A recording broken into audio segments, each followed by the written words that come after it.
You're listening to Soundside. I'm Libby Denkman. In Spokane, an ongoing federal case is raising questions about the Trump administration's legal strategy against protesters. 3 people are on trial for charges of conspiracy to impede or injure federal officers after they were arrested last June during an anti-ICE protest. They were part of a protest that was trying to stop ICE agents from moving 2 Venezuelan immigrants from the ICE office in Spokane to the Tacoma Northwest Detention Center. If convicted, each of the 3 could face up to 6 years in federal prison. Experts say this is a test case for the use of conspiracy charges against protesters. And it's also controversial. The previous acting U.S. attorney in Eastern Washington resigned instead of prosecuting this case. Earlier this morning, I talked with reporter Erin Sellers. She has been covering this story from inside the courtroom for Range Media, a media organization that covers the inland Northwest. Erin was just outside the courtroom getting ready to head in for the day, and here is that conversation. So we are talking to you today as you are covering this trial. It is still in progress. The case focuses on this protest on June 11th of last year. The demonstration was at an ICE office in Spokane. And for more, I'm just wondering if you can kind of set the scene for people. People can also read the reporting in Range Media because y'all were on the scene. But can you kind of explain what happened on June 11th? How many protesters were there? How did everything unfold? Yeah, it was honestly one of the most spontaneous protests that Spokane has ever seen, I think. Former City Council President Ben Stuckert was the legal guardian for a Venezuelan refugee. He took the asylum seeker in for a scheduled check-in, and at that check-in, they were detained.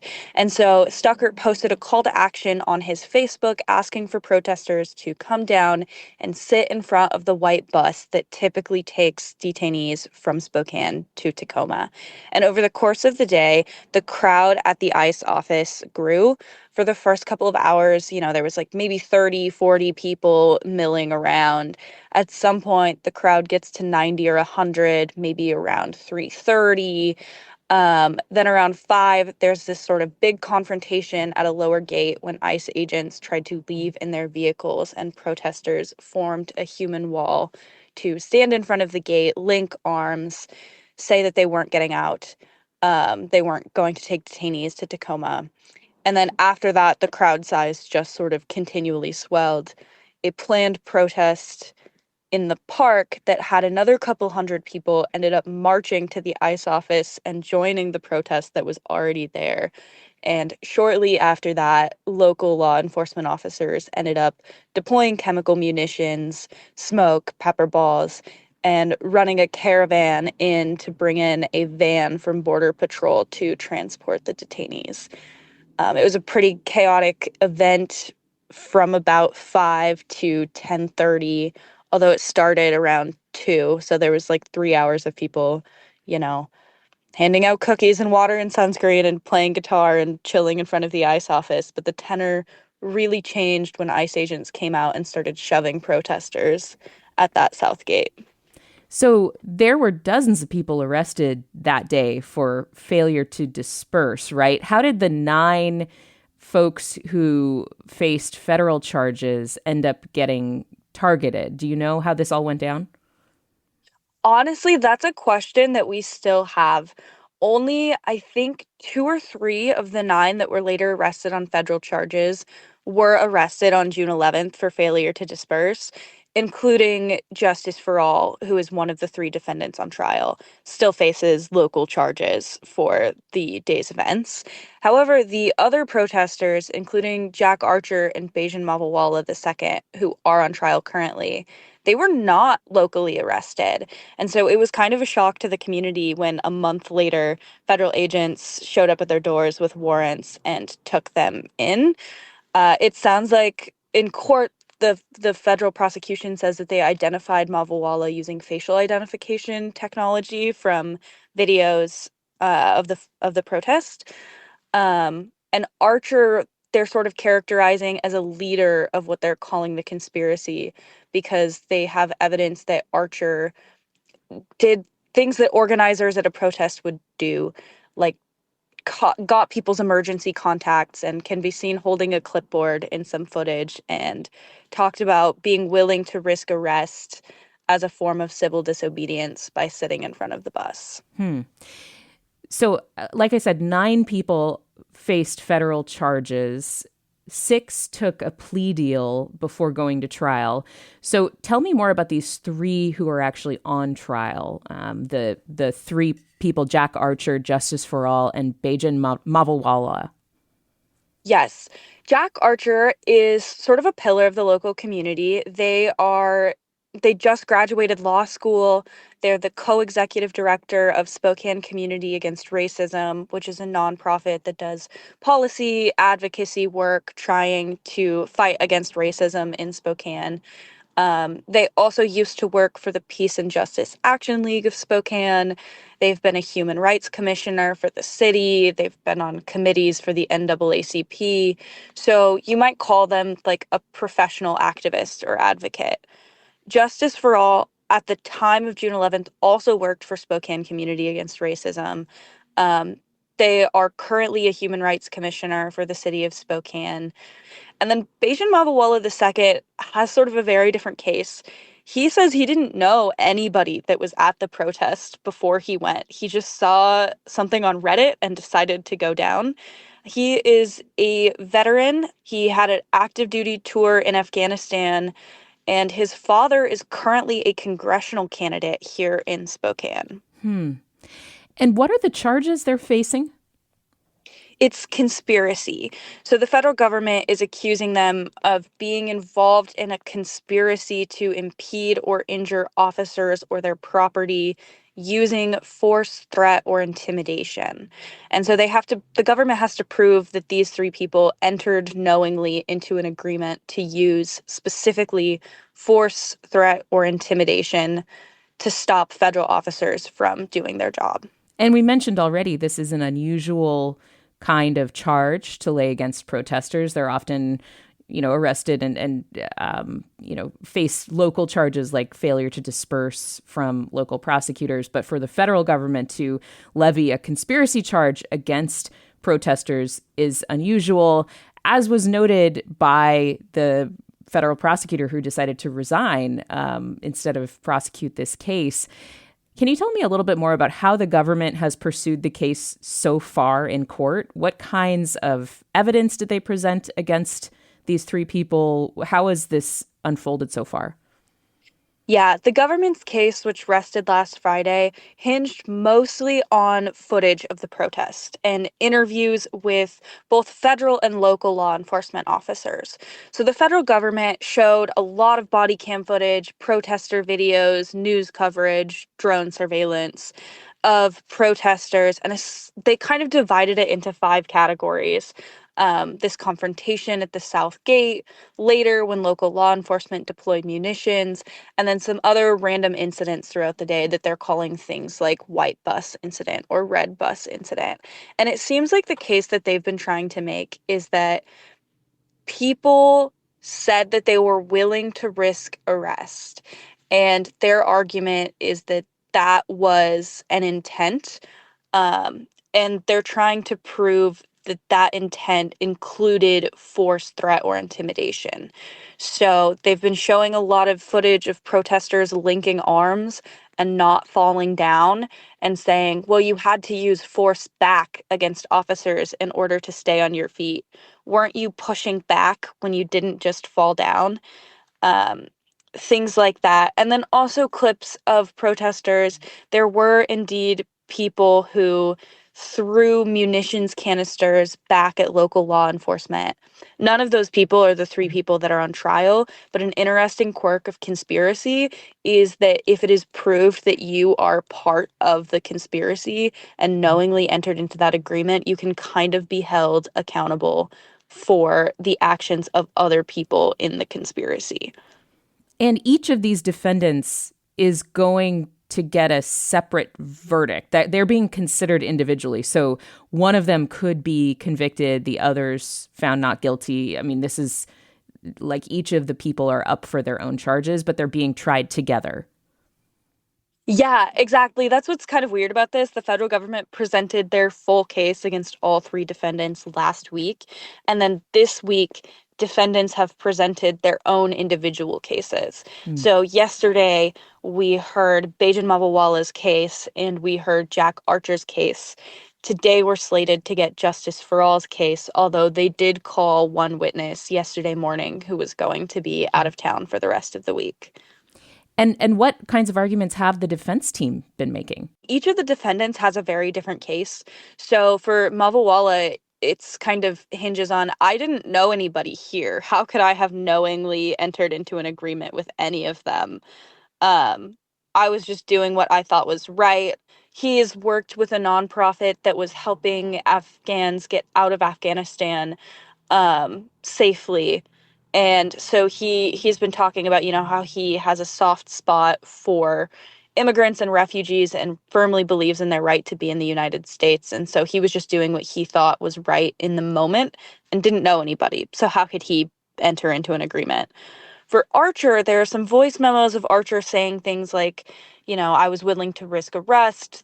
By the end, the protest was organized and beautiful, and the federal government has kind of used that to say, well, it was organized. You use the term we. Is that the conspiracy? But Archer has been comparing their situation to sit-ins in the 60s and saying they made it very clear that they were never intending to use force, threat, or intimidation. And even though they used the phrase willing to risk arrest, it was more about civil disobedience and just being willing to sit somewhere that you're told not to sit or stand somewhere that you're told not to stand, and that they always intended to be peacefully arrested. They would not fight arrest.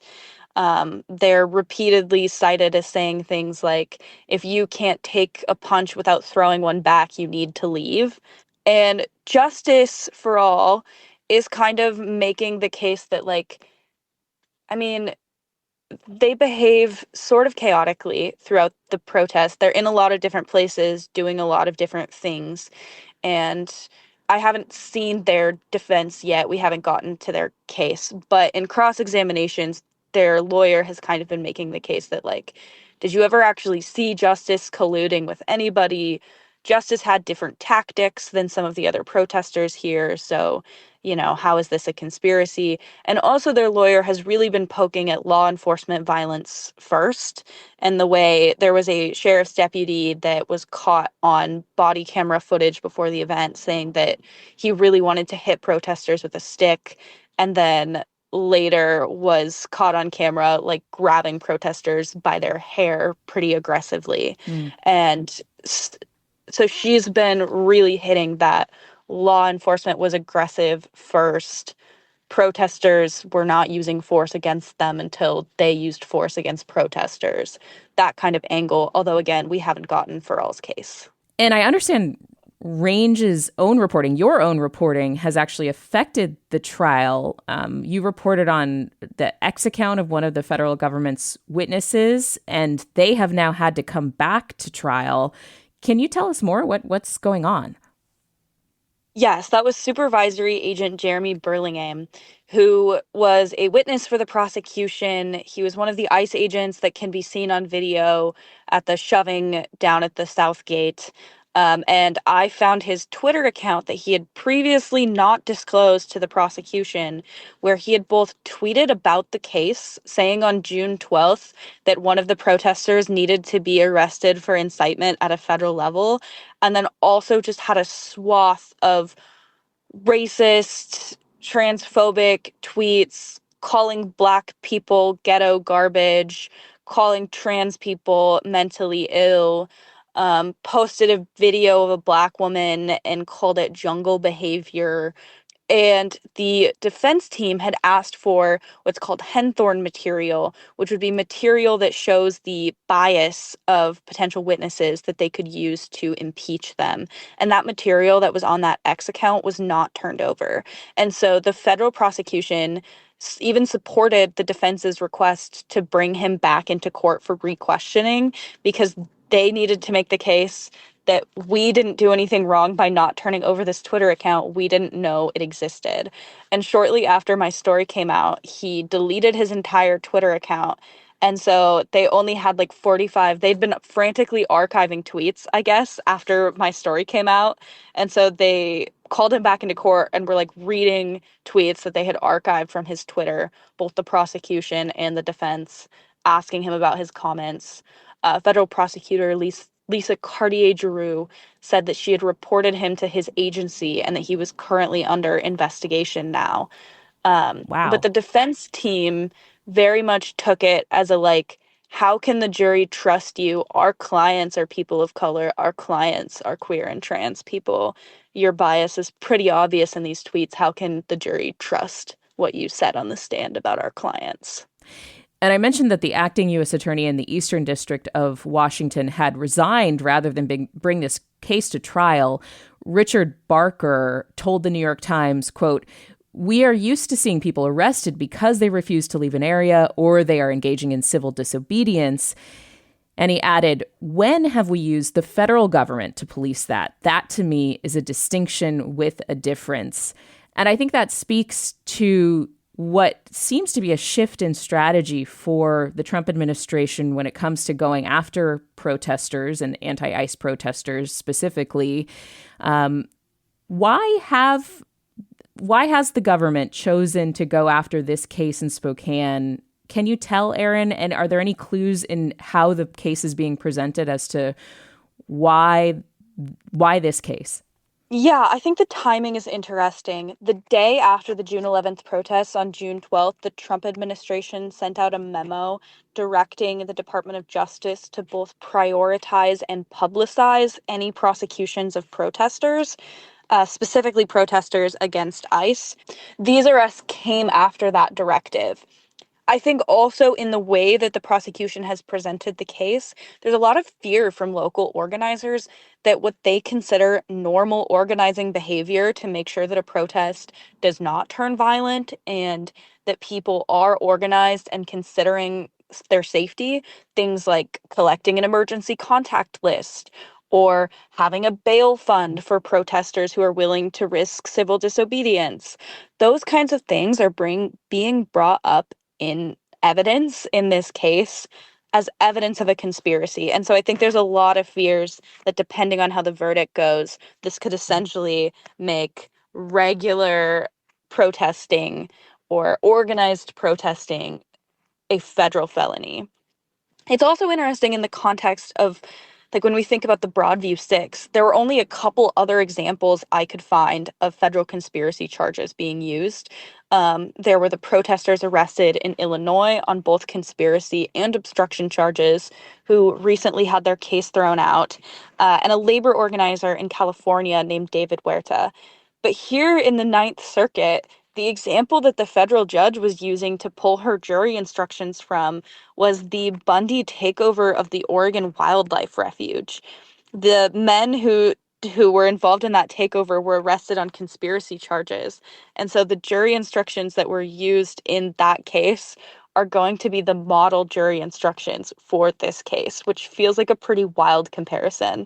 Like guys with guns fully occupying a wildlife refuge versus some protesters who said they were going to sit in front of a bus and an exit to an ICE building for like 9 hours on one day. There were no injuries of ICE officers or local law enforcement.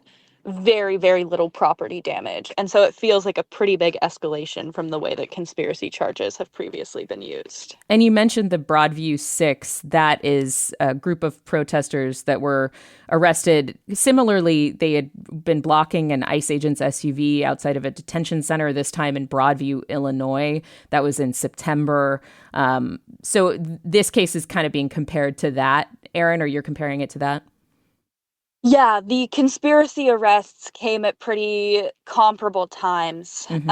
And so it seemed like, and actually the protesters here wanted to talk about both that and the Minneapolis ICE Operation Metro Surge, but were told they couldn't bring up anything that happened after June 11th. So they wanted to talk about like this wave of political prosecutions, but the judge would not allow them to make those arguments in court. And the federal government was unsuccessful in convicting the Broadview Six, we should note. Yes. When do you expect this trial to end, Aaron? Any last thoughts for our listeners? Because you're literally walking into court in just a matter of minutes here to continue watching the defense team for one of the protesters. What do you expect for the future here? And how this may unfold? Well, I am thinking it's more likely we have a verdict today. My sketch artist got there early and just let me know that actually Justice for All will not be presenting any more witnesses and is going to rest solely on what has already been presented. So we will likely get closing arguments and jury instructions this morning, and the jury will probably be sent out to deliberate this afternoon. So I think it's very likely that we have a verdict by the end of the day. Wow. Well, we will keep an eye on that. And also you're reporting for Range Media, Aaron Sellers, who is covering the trial for 3 protesters from Spokane who were arrested last June after a protest outside of an ICE facility there. It is part of a novel legal strategy by the federal government, by the Trump administration, to use conspiracy charges against anti-ICE protesters. So a test case of a sorts happening there in Spokane. Aaron, thank you very much for joining us and for explaining all of this. Thank you so much for having me. And you're listening to Soundside. I'm Libby Denkman. Again, that conversation with Aaron Sellers was recorded earlier in the day before today's court proceedings got started. And we are already hearing from you listeners about this case. Here's a call from Greg in Olympia. I just want to commend these brave protesters for taking real risks to protect the dignity and lives of their neighbors, and for having the courage to take the case to trial. What do you think? Do you agree with Greg, or do you side more with the federal prosecutors who say the protesters crossed the line into conspiracy here? Email us at soundside@kuow.org, or you can leave a voicemail just like Greg did at 206-221-3213. Again, the voicemail number for Soundside is 206-221-3213. Thanks for listening to Soundside. Don't forget you can listen live on KUOW 94.9 FM Seattle at noon and 8 p.m. Monday through Thursday, or anytime online at kuow.org or on your favorite podcast app.